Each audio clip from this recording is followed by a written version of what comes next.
Narito tayo ngayon upang matunghayan ang talaga ng mga nag-iinit, nagbabaga at napaka-trending na latest issue ni Ate Erica. Ang issue nga na ito ay issue sa pagitan ni Ate Erica pati na rin ang away laban sa kanyang pamilya. Sa pagpapatuloy nga ng ating istorya ay bumalik ulit ng pangalawang beses si Kalingap Val Santos Matubang sa bahay nila Ate Erica. Nung sa ganon ay may interview muli si Lolo Miguel na lolo ni Ate Erica pati na rin ang tita niya.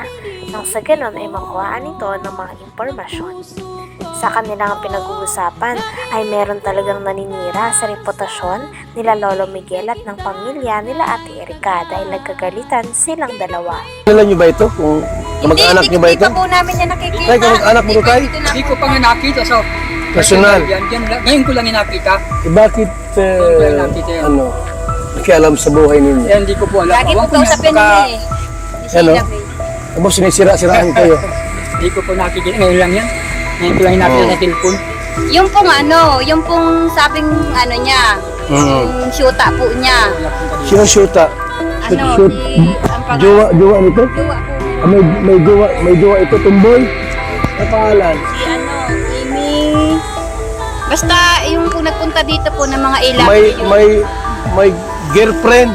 Opo. Yun po ang nagpunta dito. Yun po ang Pero mabait naman po yun. Mabait naman yun. Pumunta rito. Punta dito. Anong ginawa rito? Yun po, nagpunta po dito nung nandito pa po nung sila Erica na nakatira. Mayroon ka palang jowang tomboy? Wala akong pakialam dyan kung may jowa ka o wala. Pero mabait po yun.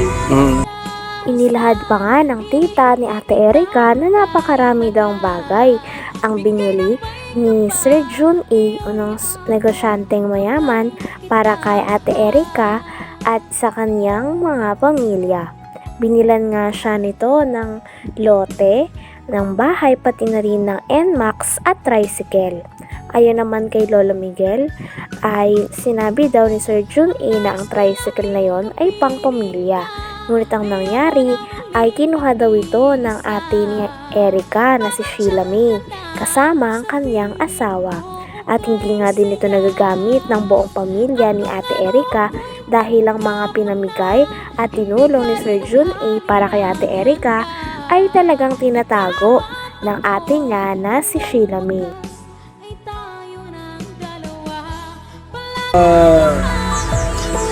Sino mong tira yung ginamit? Tira nila o tira ni Jun A? Kay Jun. Yun po yun. Kami po ang magpapatunay po doon. Hindi tira nila Hindi in po pira Torres. po ng Ilaber. Hindi tira. Yung pira po ni Jun A, ang binili po doon ni Sheila May, lote sa Dait. Okay.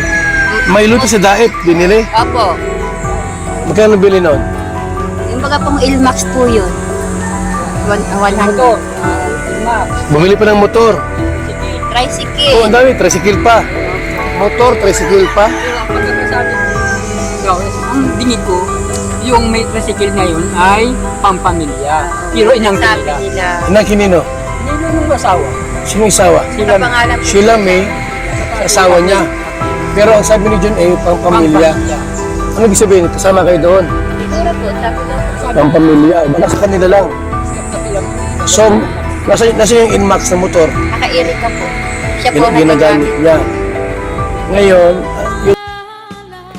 Tinanong din ni Kalingap Val Santos Matubang sa tita ni Ate Erica pati na rin kay Lolo Miguel kung magkano kaya ang naitulong ni Sir Jun A sa pagsusponsor at pagtulong kay Ate Erica.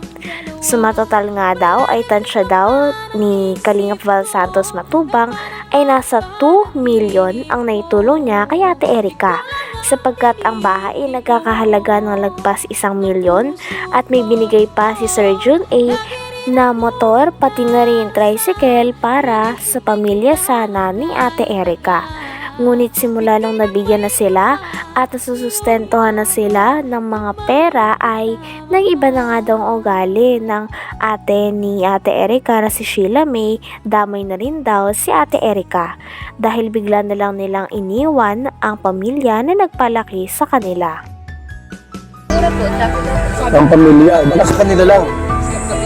So, nasa yung Inmax na motor, Naka-Erica po. Siya po ang ginagamit niya. Ngayon, yung pira dito sa paggawa ng bahay, kaninong pira yan? Kay Sir Jordan rin na po. So hindi lang Padala. kalating milyon ang nagastos niya. Hindi ko pala Malaki. pesos yun. Mahigit pang 1 million yun.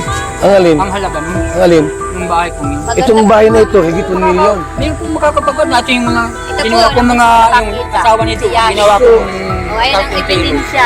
So tayo, kung tutusin, kung pintahin lahat, ba't ang mga 2 milyon ang pirang binitawan ni Sila na John A? nagpaganda. baka higit hanggang loob ng bahay. Hindi, kasi may inmax pa. May motor, sidecar, may lupa pa sa dait. Grabe, mayaman si John A pala, no? Kaya nga po sabi ko po, tumigil kayo kung ayaw ninyong malaman ang katotohanan ng mga tao na binabaliktad ninyo sa amin na wala naman kami.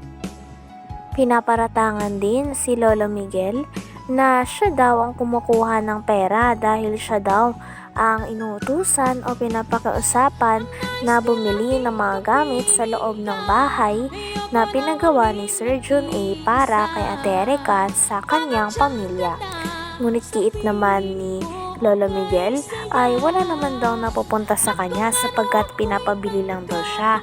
At kapag pinabili daw siya ng gamit ay binibili niya naman daw talaga ng walang labis at walang kulang. Talagang ang source ng pera ay nanggagaling kay Sheila May na ate ni Ate Erica. Dahil sa kanya daw nagpapadala at siya ang kumakausap kay Sir John A.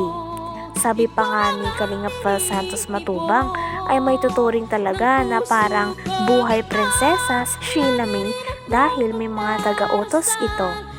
Kaya ito, ayoko naman po na parang daldal ko, tapos yung pala, tama si N. Tunyakaw Torres, yan o. Hindi namin yung Eh, Lolo Migs, ano kaya yung topic natin dito? Diba, pera at ikaw ang may hawak yung pera, hindi si May.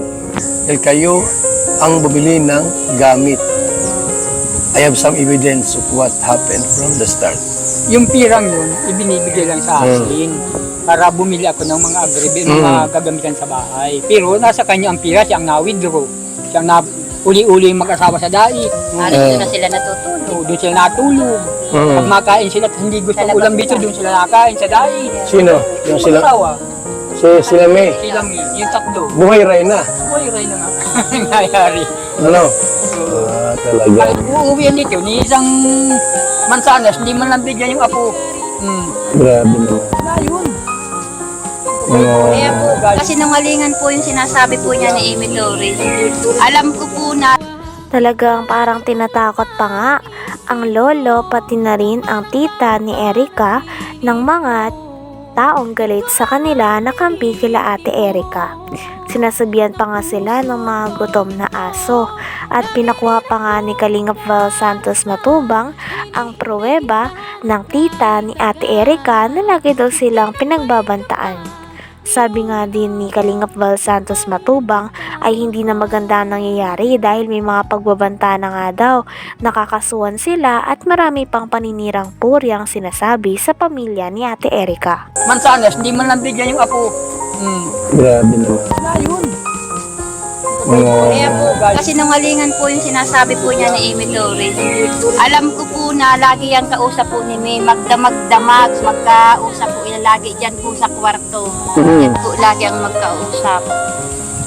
Saka si Sheila May. Umpisa pa po nung hindi pa po lumilitaw si Sir John A, magkausap na po yan. Hanggang dumating si Sir John A, sila na po lagi ang magkausap hanggang ngayon. Sila po ang laging mag-uusap. Nasa likod po si Sheila May kay Amy Torres. Siya po yung nagbibigay yata po ng update. Okay. Kaya kumakalat po. Bibigyan ng mga salita para kumalat sa kanila. Parang tinatakot pa kayo ah. Nandiyan po yung si Kuya Bal yung yung text nila na kami, gutom na aso. Nandiyan. Kunin mo daw. Tingnan natin. Kunin mo daw para mapagyan natin yung sinasabi nila.